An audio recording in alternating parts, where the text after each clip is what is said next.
We're talking about email list building strategies today.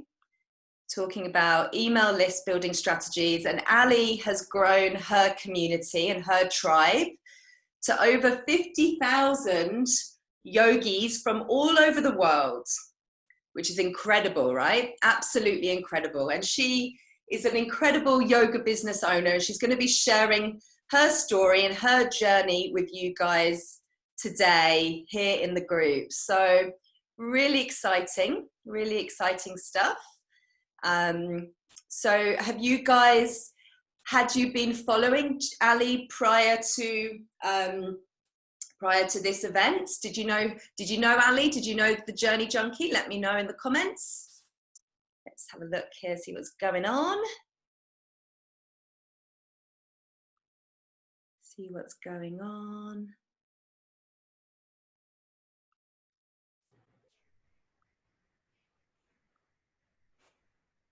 Hi. Hey, and here she is. Hello. Hello. Hey, how are you doing? I'm great. How are you? Good. So excited to be here and to be talking about this topic together. I know, right? I know. So I'm streaming into the Facebook group. It looks like there's a little bit of a lag. So we'll just wait one moment just to see that you're coming through loud and clear as well. So let's have a look. Gotta love the tech, eh? The Zoom to Facebook group live connection always lags for me too. Yeah. So let's see what's going on here. Yeah, it's got a little bit of a, I'm just gonna refresh it. Bear with me 1 second. How are you doing, Allie? Anyway, how's your day today? How's your day so far? It's been really great. I can't complain. Yeah, I can't complain. It's around lunchtime here in Florida in the USA, and it's bright and warm and sunny. And I'm working on a big project, which I'm gaining progress in. So that always feels good. Yeah. So yeah, how are you? How's it going?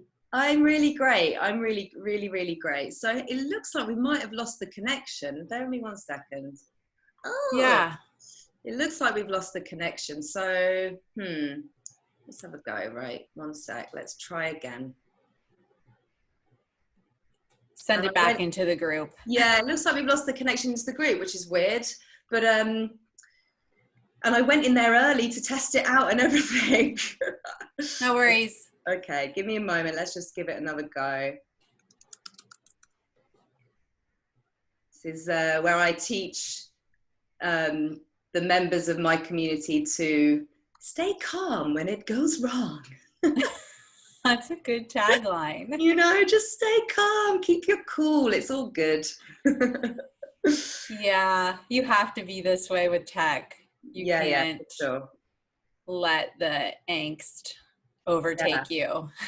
I obviously needed to pray a little bit harder to the Facebook gods this morning. You know? Stream our conversation clearly, effectively, without a delay, please. Yeah. Okay, here we go. Come on, Facebook gods. Let us in. Let us in. Let us in indeed. Yeah, okay, I think it's good. Yes. It's rocking and rolling? Yeah, I think so. Facebook friends in the Digital Yoga Academy crew, can you see us? Can you see us? Can you hear us? Are you with us?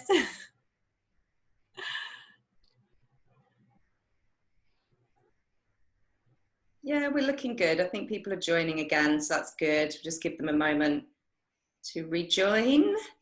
And you guys are joining me and Allie from the Journey Junkie. We're talking about email list building and growing a community. Here we go. We're back. Yes, Annie, we're back. Everyone's we like, persevered. Yay! Can you guys see Allie as well? Can you guys see Allie as well? Yeah, I think we're all good. So, Allie, let's begin. So thank you so much for being here today with us. Really, really appreciate you taking the time to come into the group and share with us what you've been doing, all the awesome things you've been doing in your business. So thank you.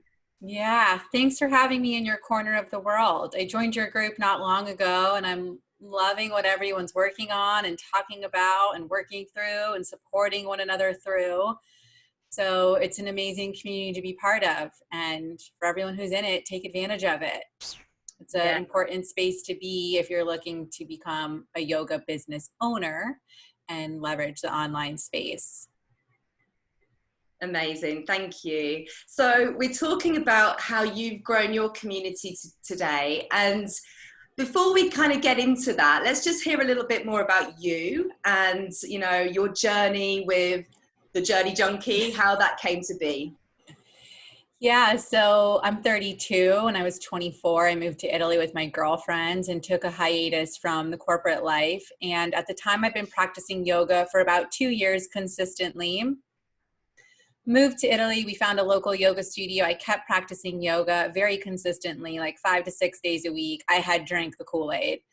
And in addition to that, I was being exposed to all of these people who were living off, making a livelihood from the online world. This was pre-Instagram. This was pre-YouTube becoming a really popular channel. This was when blogging was still very much so alive and thriving. And I was meeting all these people who were telling me that they're traveling around the world, living off their blogs. And I was like, who are all of these unicorn people? I was taught to go to college, get a corporate job with benefits with a steady paycheck every 2 weeks. And that's what you do until you retire at 65.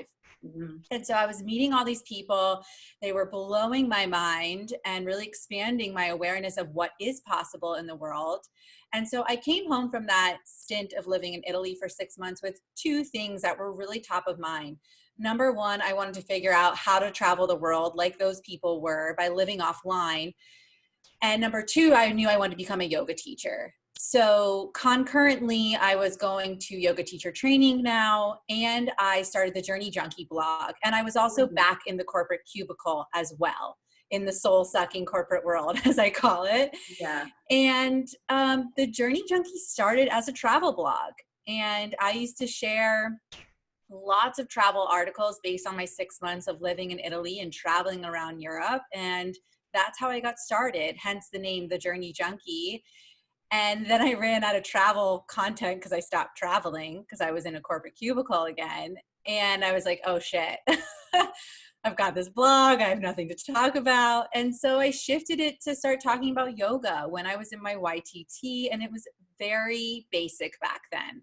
You know, 5 ways to use a yoga block, 10 yoga legging brands you got to know.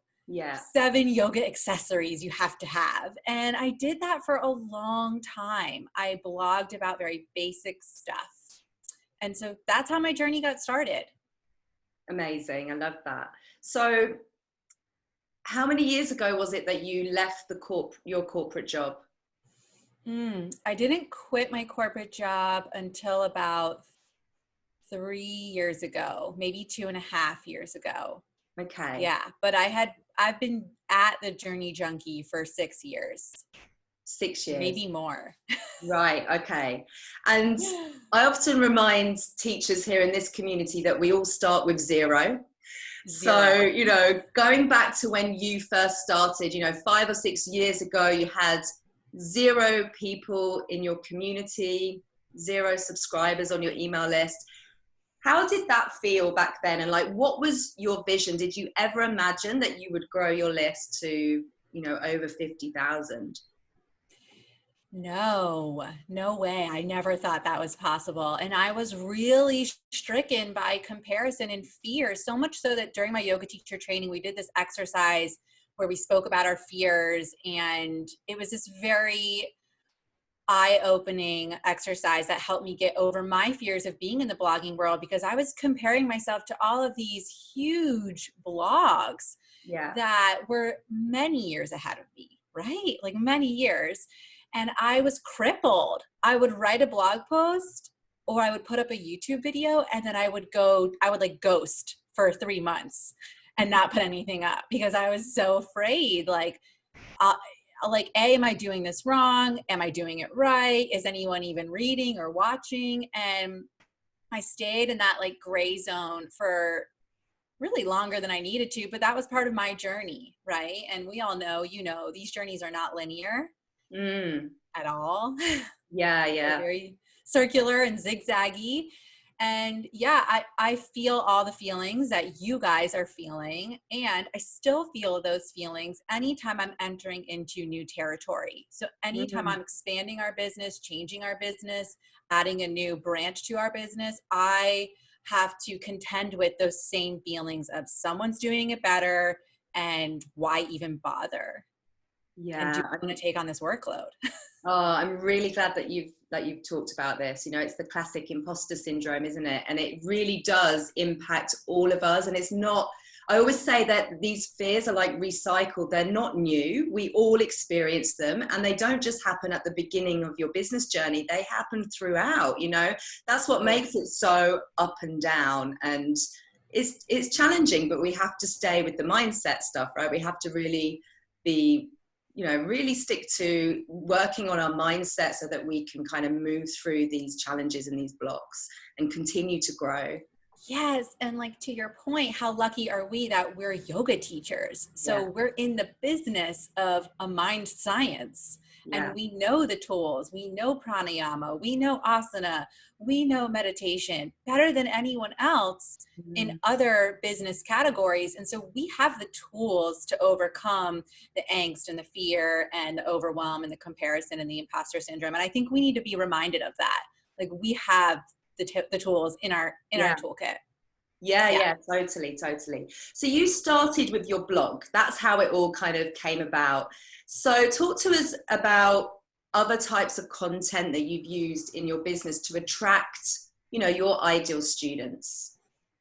Yeah, you know what, everyone listening, I have tried everything. I used to solely blog. I then had guest bloggers because in the beginning, I thought the ticket to success was you have to put out a lot of content. And this was back when you were making money through sponsored posts. So brands would reach out to you and pay for a blog post. And you were also making money off having ads on your site through Google. And it wasn't very profitable, but that's what I did for like probably 2 years. And I made, I think I reached like 15K in revenue annually from doing that. But it did give me confidence, but the market has drastically shifted since then. Yeah. And then I got my ass on YouTube, which also took a lot of moving through fear. I asked my parents and everyone to chip in for all of the equipment, and then it just sat in the corner for like 6 months. I was petrified of it. Yeah. I was like, I don't want to be on YouTube. And what if local yoga teachers find me and start critiquing me and criticizing me about why I'm not cueing something correctly? Because I was a brand new yoga teacher at the time, and I was really afraid of the judgment and the criticism. But finally, like we said, I worked through that mindset. I got myself on YouTube, and that is our primary content now. But also within this period of being a business owner, I had a podcast with my girlfriend, and we had a book club membership at one point. So I also did podcasting, and I love that medium. So my best advice is get clear on what you think you're going to enjoy, test out a few, and then get married to one content platform. Like really marry it and go for it. So my content platform is YouTube. Right. Other yoga teachers, it's a podcast. Other yoga teachers, it's a blog post. Yeah. And you got to decide what works best for you and, your personality and what you think is going to be most sustainable. And also remember, you can pivot and you can change and blow the whole thing up and go a different direction too. That's why we have divorce. So what about in terms of like repurposing then, creating content and using it on different channels? Yeah, so everything we put up on YouTube, which is a weekly yoga class and or meditation, is also being put into a blog post on our website. I think of our website as our home. It's our Journey Junkie headquarters. So it's most important for everything we do to live on there and not rely on these other platforms like YouTube, like podcasting, like social media. We need to have a home base. And I know you talk a lot about that in your group. how websites are so important. So the weekly YouTube video gets put on the website, a short blog post gets paired with that class, and we also send out a weekly email to our list saying, hey, we've got a new class for you. We keep almost the exact same copy from the blog post, put it in the email, tweak it a little bit to make it more relevant, and that's what gets sent out. And then I'm on a hiatus from Instagram right now, but if I was on Instagram, or I used to have a free Facebook group like yours, yeah, I would use that same copy and put it in my free Facebook group to promote my new class. I would pin that to the top of the group so people see it. And then I would take that same copy and put it in a Facebook post on my business page and put it on my Instagram account, right? yeah. So yeah, you always want to be thinking, how do I avoid reinventing the wheel? Because that's going to lead to burnout and fatigue. Yeah, for sure. You know, I think sometimes when we think of content, we think that we have to be in all of these places and creating different content for different channels. But, you know, the chances of people seeing something in all of those places that you put out, you know, very, very slim. But also, you know, people do need that repetition. They do need to see things multiple times in order for it to kind of sink in. A lot of messages that we're being bombarded with all the time. So I think it's about being clever, isn't it? It's being clever with your time, really maximizing the content, you know, and getting it out there as much as you can. And so what have you found, you know, in terms of the different channels where you're putting content out? Where have you found the most engagement for you? Would you say that it's with the YouTube? Because obviously you're focusing on that now. Yeah, it is YouTube, because you need to think about, and I know this is hard to visualize when you're at the beginning of your journey, but you need to think about, what would be my paid offering in the future? What would be my future paid offering? And for me, it's been online yoga course programs, and now we have a monthly yoga membership. And so for me, what makes the most sense, that is the most related to my offerings. And I didn't know this back then, you guys. I was like, I teach yoga, and the best way to teach yoga is through a video. Like, I can't teach it through a bunch of static images, and it's not going to work through a podcast. So video it is. But think about, where do I see myself going in the next 5 years? I know that's a really big question to contend with. And what would be the best content that would serve that larger vision or dream that I have? And so, because we serve up video content, video classes, right, in our membership and in our paid courses, I have to give people a sample of what they're going to purchase. I have to build trust with them, and I have to show them, like, hey, I can get you results. And so that's why YouTube is our main content platform. And it will be so long as we continue with this business model. Yeah. Brilliant. Yeah, brilliant. Okay, so let's talk list building. So what does what role does content play then in relation to growing your email list? Yeah, so you're going to hear everyone tell you, in regards to list building, that you need to be communicating with your list on a regular basis. And when I was reading these articles years ago, I was like, okay, well, what the fuck do I talk to these people about every week? Yeah. Like, this is what I ate for breakfast, and this is the yoga pose I like the most this week. And I did that for a little bit, don't get me wrong. But you want to have a reason to reach out to your list, and you want to provide value. And so the easiest way to do that is through whatever it is you're creating, your content, right? It gives you something to reference, to speak about, to offer, again, to build trust. Like, the barrier we have with the online world is trust, right? Yeah. In person, we can build that immediately in just one yoga class encounter. Online, it takes a lot longer. So content plays that role, that it gives me a way to connect with my community on a weekly basis, to serve them consistently, to show that I am valuable in their life as an online yoga teacher.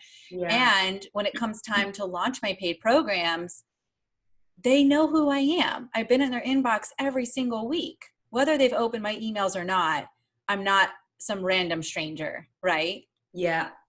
So it's key. It's so key to your success as an online yoga business entrepreneur.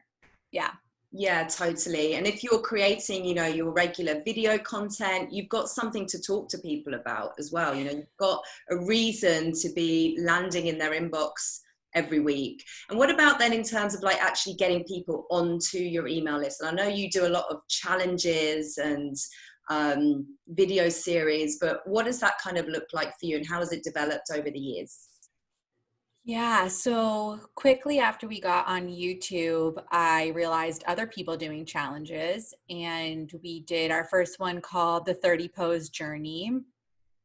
10-minute videos, 30 poses, one a day, dripped out the content, had an email sequence written.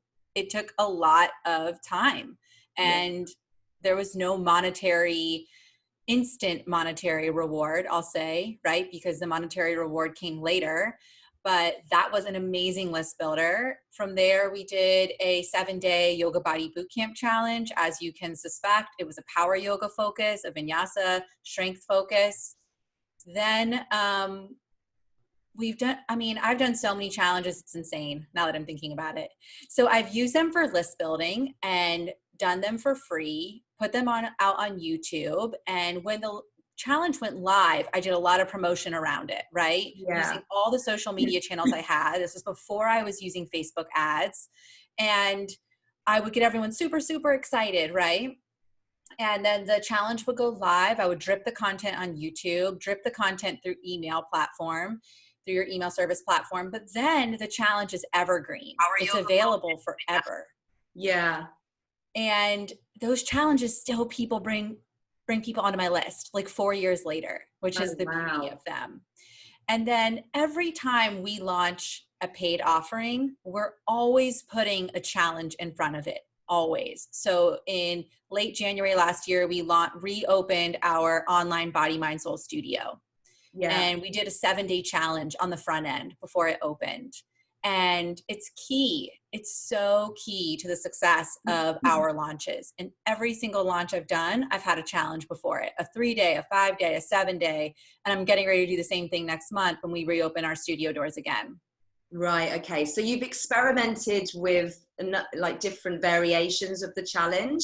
What are you finding is working best?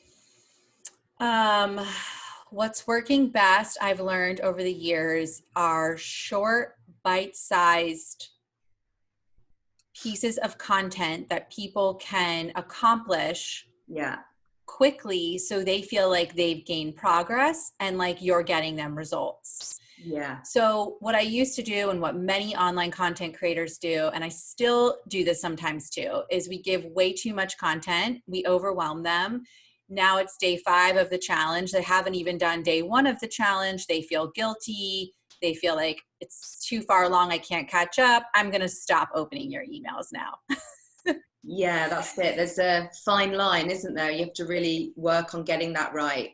Yeah. So I used to be like, do this 60-minute yoga class. Now do this worksheet and show up to the live call today. And like, people have lives and people have children and people need to do their laundry. And there's no way they can do 3 hours worth of content in one day for 7 days in a row. And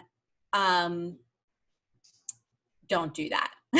Well, also, you want to keep that for the paid offering, right? Yes. Yes. So I used to give a lot away for free. And now like this next challenge I'm about to do is day 1 is a yoga class and that's it. Day 2 is a worksheet and day 3 is a meditation. And there are live calls every day if you can attend. But it's 1 activity per day and that's it. Perfect. Amazing. And also you get that sense of community. So are you doing those, do you do the challenge inside a Facebook group?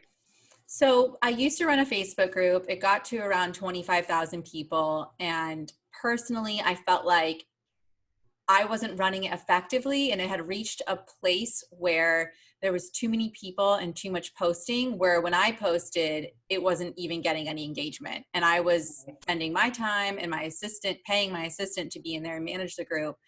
But that group was beautiful till about 15,000 people. And it gave me a massive return on investment. Yeah. So I used to put them in there, right? And now my new method is that I do a pop-up Facebook group for my challenges. So back in January, we had that big challenge. It was 7 days before we launched our online studio again. And I had a pop-up Facebook group for that, for the 7-day window and for the open cart window. And then we closed it down. And it was great. It's a great way to create like a lot of contained energy for a brief amount of time. And they know, like, you're upfront. This is a pop-up group and it's shutting down. I love that. I mean, I do that in my business as well. So yeah, it works really, really well. And especially if you're leading it into, as you say, your online yoga course, it's just, you're creating that hype. You've like created a container where you can have all of that energy, and then, you know, some of those people of course will move on to your online course and enroll in it. So that's really great. Thank you for talking us through that. Really useful to hear how it's working for you. So any other types of opt-ins that have worked well other than challenges? Anything that's like on evergreen perhaps, that you're not fully having to be involved from a live perspective? Yeah, so all of the old challenges I mentioned, and if you go to my YouTube channel, you'll see them on the homepage. There's 30 Pose Journey, there's Yoga Body Boot Camp, there's a Chakra Challenge. All of those can be accessed, and there's ways to sign up for them. On the main header or the top of my website, all across it, I am offering you to join a 7-day morning yoga challenge. And that was one that, this is another great way to repurpose your content. So I did 7 weeks of short morning yoga classes like 3 years ago on YouTube. And I didn't intentionally think about doing this, but it just worked out. I was like, why don't I just piece together all 7 of those classes and make a 7-day morning yoga challenge and whip up a quick workbook with it. And so now, like, my main offering when you come to my site is join my 7-day morning yoga challenge. And you know, this is just old content that I'm repurposing that got dripped out over the span of 7 weeks, serving my audience on a weekly basis. And we use those for list building. We run ads to that one. We run ads to some of the older ones. But I also have done one-off worksheets. I've also done single meditations. I've done lots of different freebies or list building content upgrades to get people on my list. Yeah. Amazing. And so you've mentioned ads a few times. Can you touch on that a little bit, how it's worked for you in your business? Oh, they are amazing. They're a little scary. Yeah. They're a little risky. When I started running ads, I took a course and I taught myself how to run my own ads. And of course, I had my graphic designer make the images. You might be able to do that, but that's not one of my skill sets. And I think it's really important, actually, that you do go through that learning curve of running your own ads, even if it's only for like a 90-day window or one launch. Because when you go to hire a Facebook ads manager, which is who we work with now, they're going to be sending you reports. You're going to be meeting for strategy meetings, and you got to know what you're talking about. Yeah. There's a lot of lingo. There's a lot of jargon, you know, and you want to know your business and you want to know what you're spending your money on. Yeah. So I always recommend find a course, run them yourself first. You'll make some mistakes and it will be overwhelming. Like you said, like, don't let the tech win, but sometimes it has won when it comes to Facebook ads. And then eventually when you're ready, a Facebook ads manager is a great person to have on your team. We've just added that person to our team in the last 1.5 years, and it's freed up a lot of space for me to work on other projects. Yeah, totally. I'm glad you said that, because I think you need to get in the trenches of your business and really understand your business before you start outsourcing it. And the fact that you invested in yourself and your knowledge to understand it, you know, it's such a golden thing to do, like when you're in the beginning, to really understand what you're doing here when it comes to marketing. So what about all the other strategies that you've been, you know, using in your business? How did you learn about these things? Did you do a course as well? Yeah, I just want to rewind real quick Mm. back to our Facebook ads conversation, because recently in my business, I've had nothing evergreen, and I wish I would have done it sooner, but we're doing it now. So it's Mm. okay. But we're repackaging old content and pulling out content from my online membership, and we're going to start selling it a la carte Right. Okay. through an evergreen model. And so we just launched our first one called Lunar Yoga, and it's a $37 program. It's 4 yoga classes with some bonuses and worksheets and whatnot. And what's really cool about Facebook ads is we've got the funnel going now. People are coming in through a freebie. It's a free meditation that's focused on the lunar system. They're going through several nurture emails, and they're reaching the sales emails, right? Yeah. And those are converting at $4.80 a sale. So $37, minus 4 is amazing, right? Because we have to remember, in the digital product land, we're not packaging anything, we're not shipping anything, we're not paying for warehousing. The product is done, right? Yeah. And Yeah. so that's why Facebook ads are so beautiful.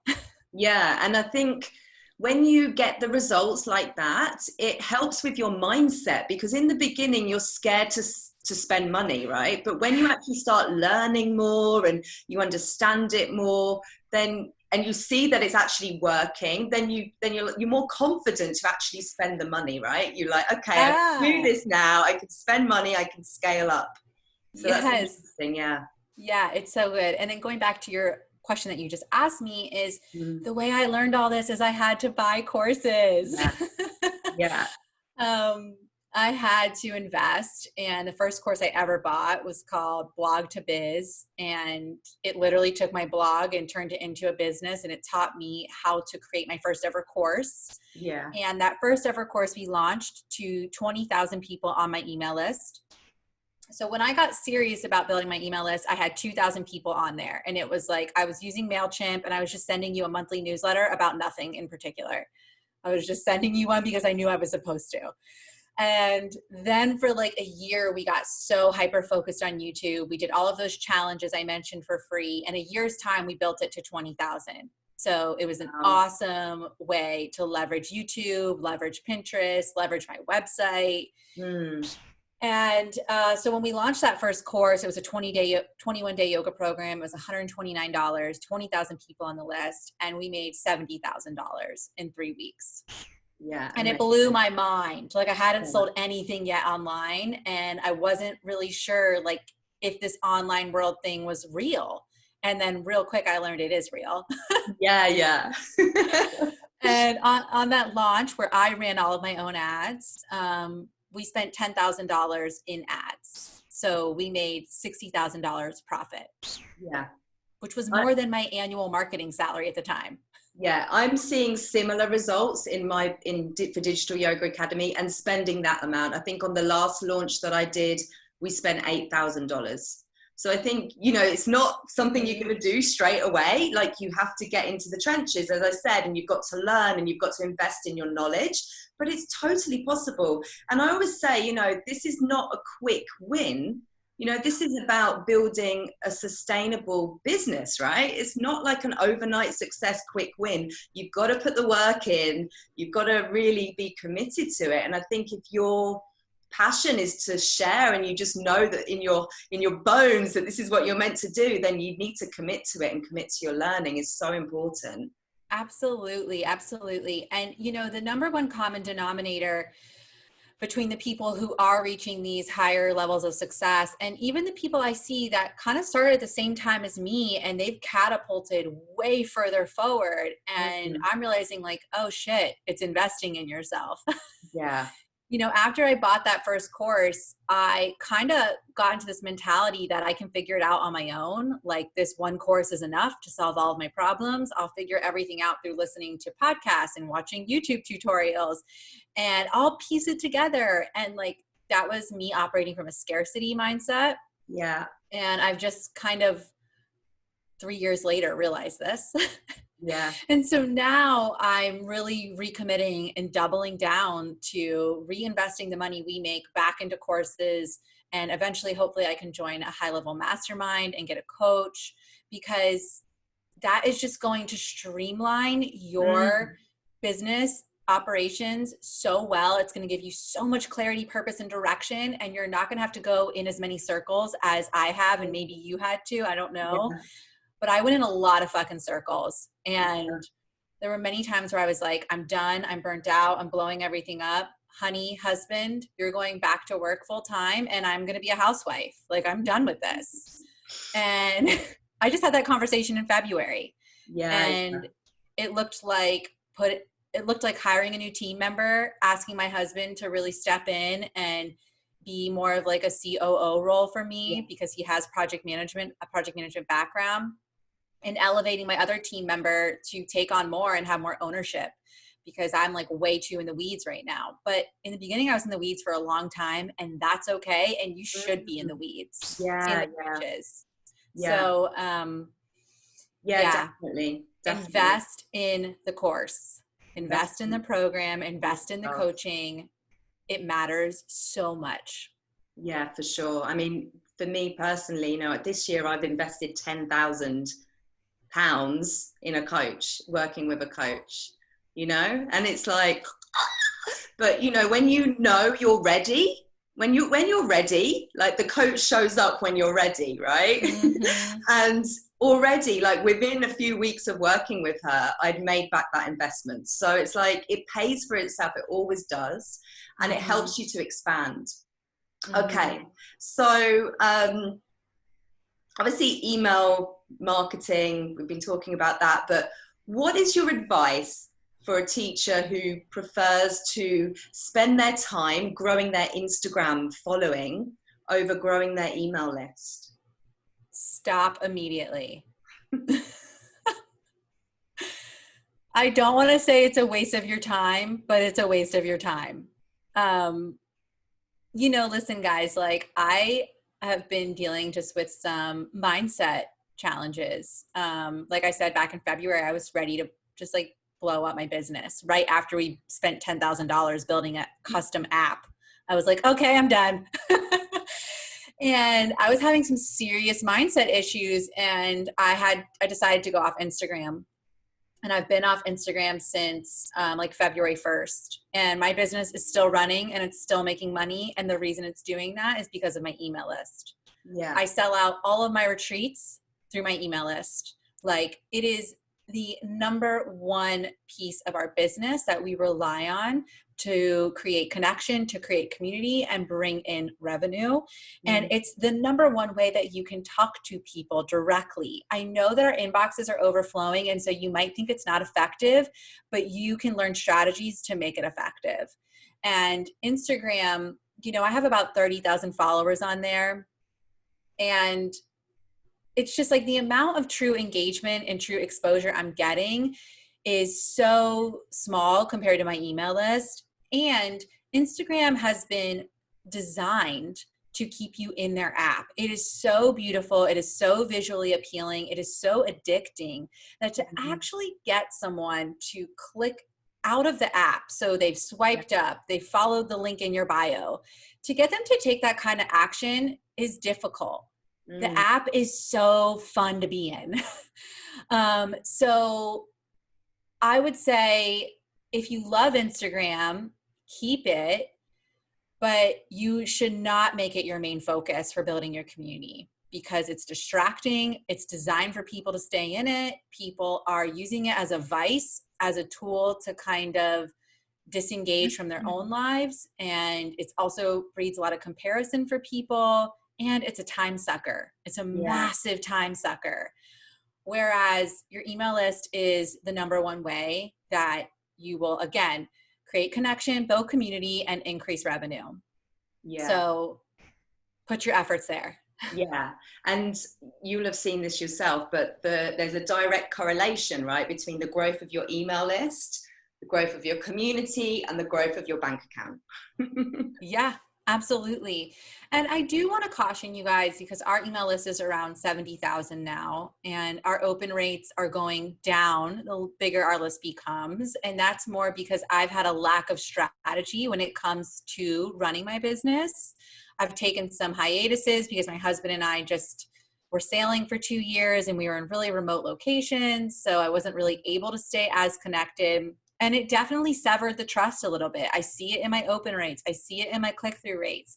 So even though you're just getting started, I still want you to be visioning for the future and having this bigger dream about what is my dream business that I want to lead, and what are the small baby steps I can take to keep me in alignment with that vision.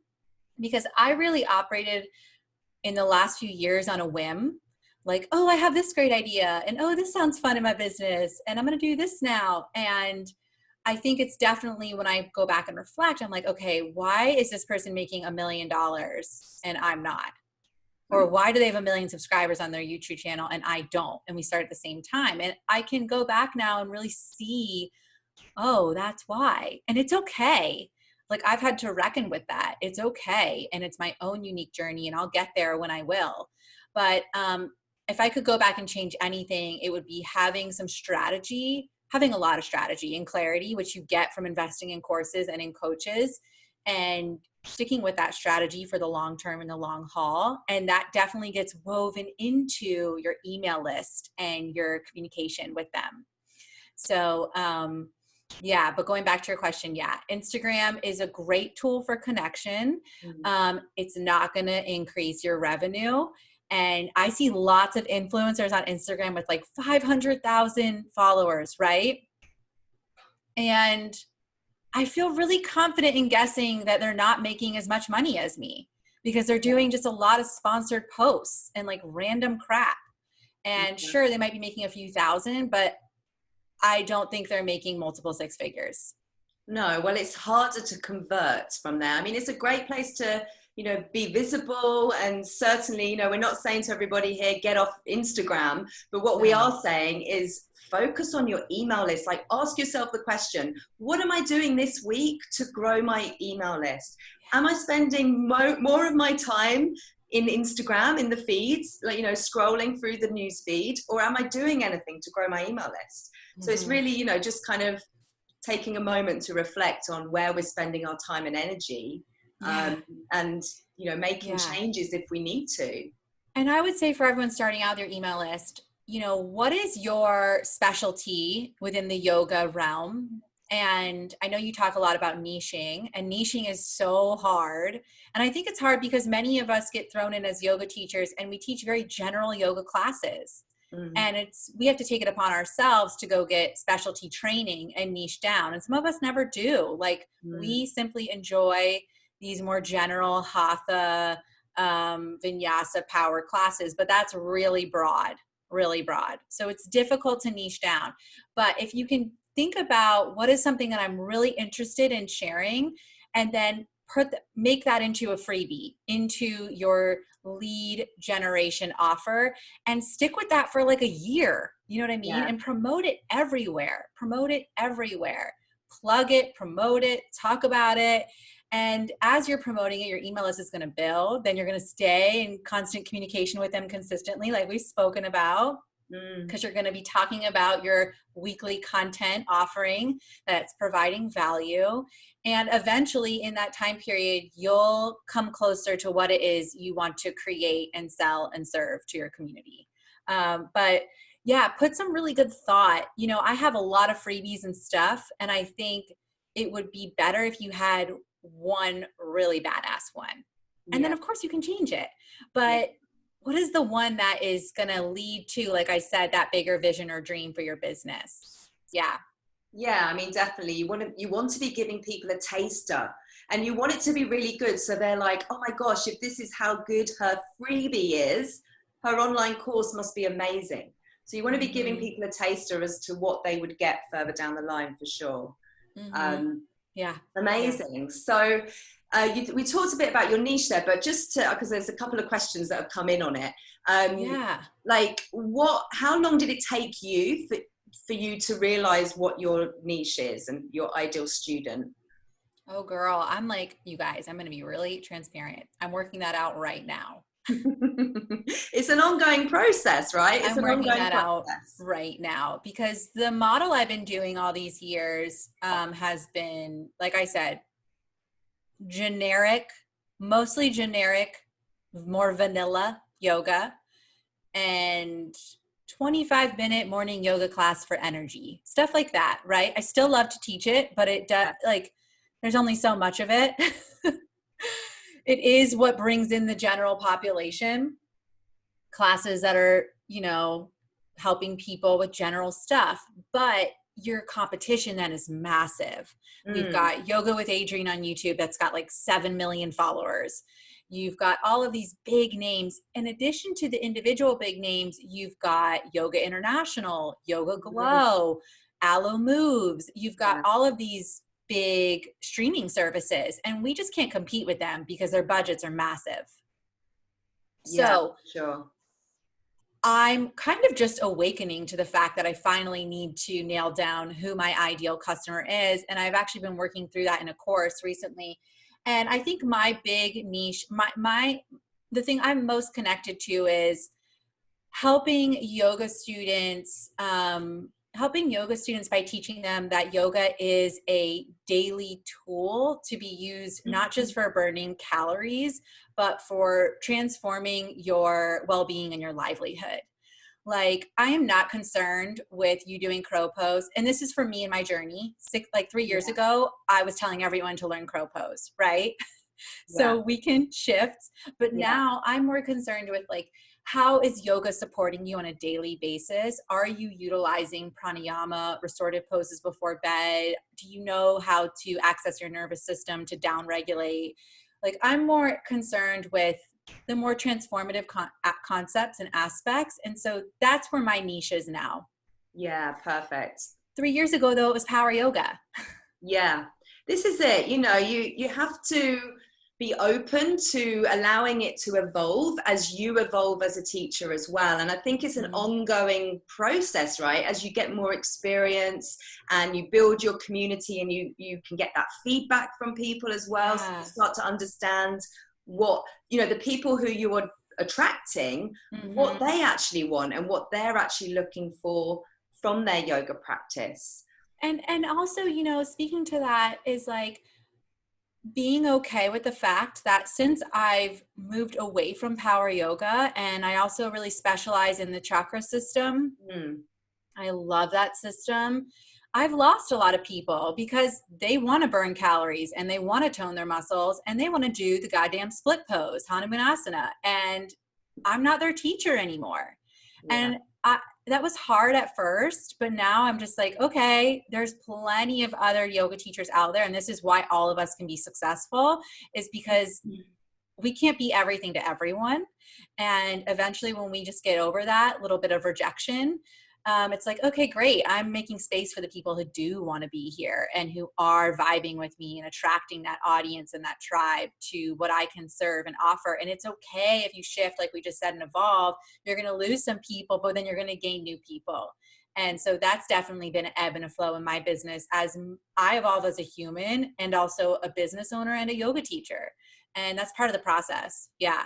And it's part of it. And that's kind of like the scary part too. Like, you feel yourself evolving and you're ready to change and expand, and you know you're going to leave behind some of your community, and it's scary to be like, oh, I'm welcoming in this new person.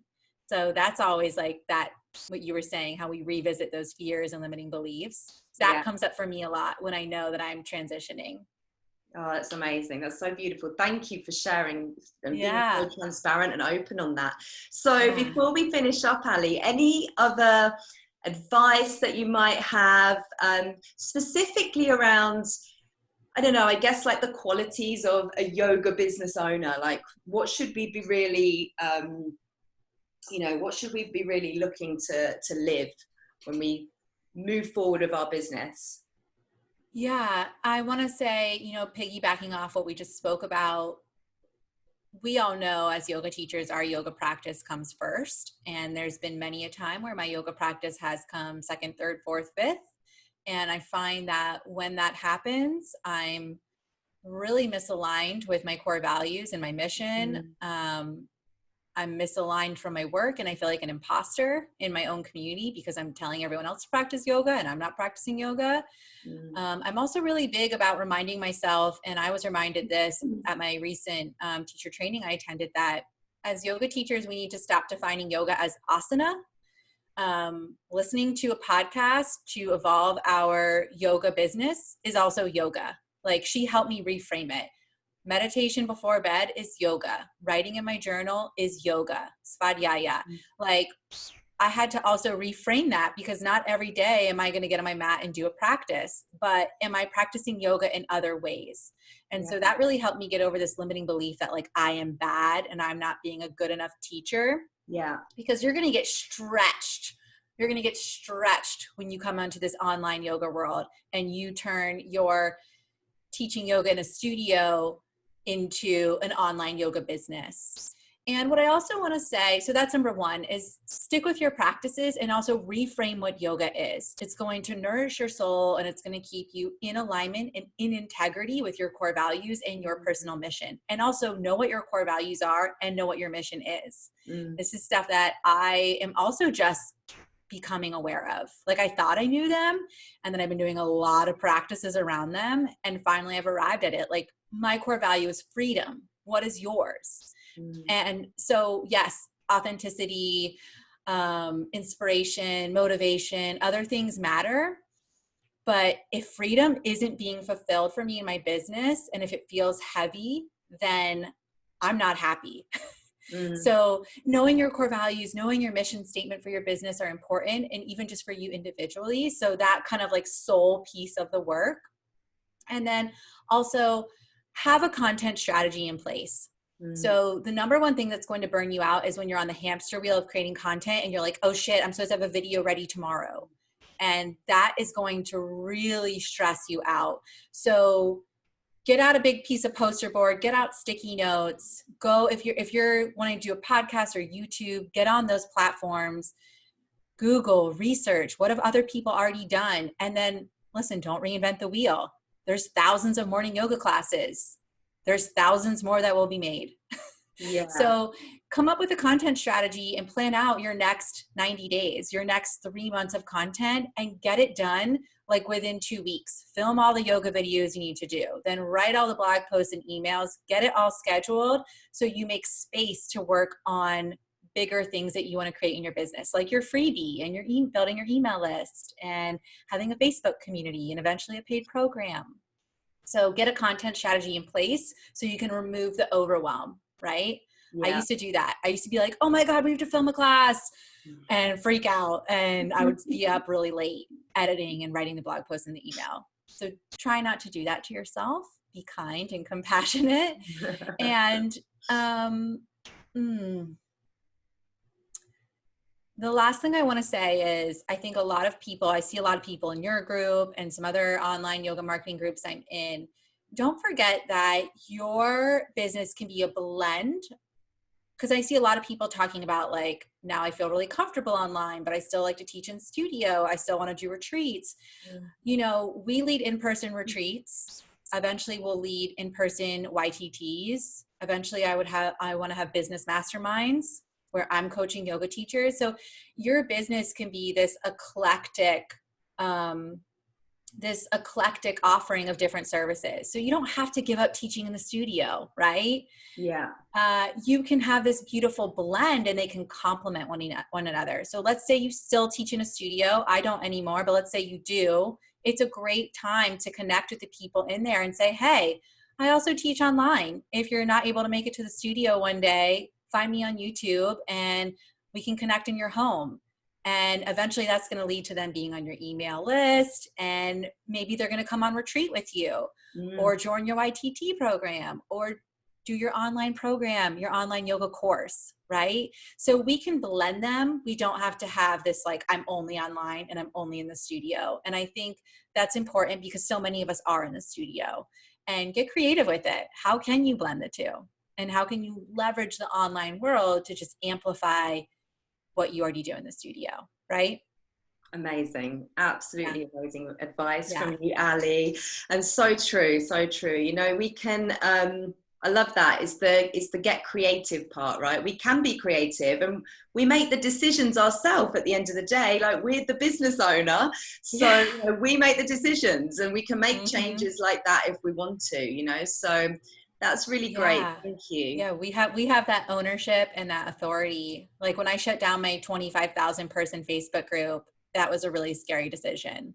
But it was heavy and I didn't like it anymore and it wasn't converting, and I was like, okay, I get to decide. This is my business. I don't have to keep doing this because everyone else is doing it. Yeah. And I'm going to shut it down. Yeah. And it freed up a lot of space for me to do other things. So yeah, we get to have that ownership and we get to author our own story, which is cool. It's scary and it's overwhelming sometimes, but it's also really cool and freeing. So Brilliant. So yeah. where can we connect with you, practice with you? Yeah, I am the Journey Junkie everywhere. And that's the URL for my website. You can find me on YouTube. You can find me on Pinterest. You can find me on Facebook. And you can find me on Instagram as the Journey Junkie.